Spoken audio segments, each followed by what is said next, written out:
बिस्मिल्लाहिर्रहमानिर्रहीम। अस्सलामु अलैकुम वरहमतुल्लाहि वबरकातुहू। Welcome back to my YouTube channel इस्लाम की दुनिया विद रुबाब। वीडियो स्टार्ट करने से पहले आप सबको मेरी तरफ से रमज़ानुल मुबारक का महीना बहुत बहुत मुबारक हो। जी नाज़रीन, तो मेरी आज की वीडियो का टॉपिक सैरी करना क्यों ज़रूरी है और इसकी क्या वजह है और क्या अहमियत है। पहली सैरी करने से पहले आप सब ने ये वीडियो लाजमी सुननी है कि क्या वजह है। जी नाज़रीन, तो यहूदी जो थे वो रोज़ा तो रखते थे लेकिन सैरी नहीं करते थे। उनके यहाँ सैरी का कोई नामो निशान नहीं था। तो आप सल्लल्लाहु अलैहि वसल्लम ने फरमाया, मुसलमानों और यहूदियों के दरमियान जो फ़र्क है वो सहरी का है। मुसलमान जब रोज़ा रखते हैं तो सैरी करते हैं, लेकिन यहूदी जब रोज़ा तो रखते हैं लेकिन सैरी नहीं करते। तो ये मुसलमान और यहूदी के दरमियान बहुत बड़ा फ़र्क है। और आप सल्लल्लाहु अलैहि वसल्लम ने इरशाद फरमाया, सैरी खाया करो, सैरी के खाने में बरकत है।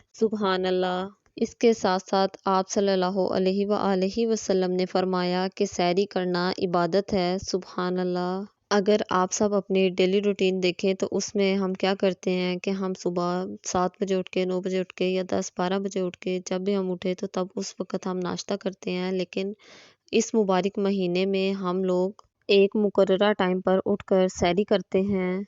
और ये उठकर हमारा सैरी करना हम खुद नहीं करते बल्कि हमें अल्लाह ताला के हुक्म से उठाया जाता है और सैरी करवाई जाती है। सुभान अल्लाह, क्योंकि ये अल्लाह ताला का हुक्म है। और नाजरीन, ये जो सैरी का खाना है ये अल्लाह और उसके रसूल की रहमत है और बरकत है। ये अल्लाह और उसके रसूल का हम सब पर करम है। एक हदीस में रसूल पाक सल्लल्लाहु अलैहि वसल्लम ने इरशाद फरमाया, अल्लाह ताला और उसके फरिश्ते सैरी खाने वालों पर अपनी रहमतों का नज़ूल फरमाते हैं। सुभान अल्लाह। एक और जगह इरशाद है, मोमिन की बेहतरीन सैरी खजूर है। और सैरी का खाना लाजमी खाया करो क्योंकि ये मुबारक खाना है। आप सबको मेरी तरफ से रमज़ान की पहली सैरी मुबारक हो।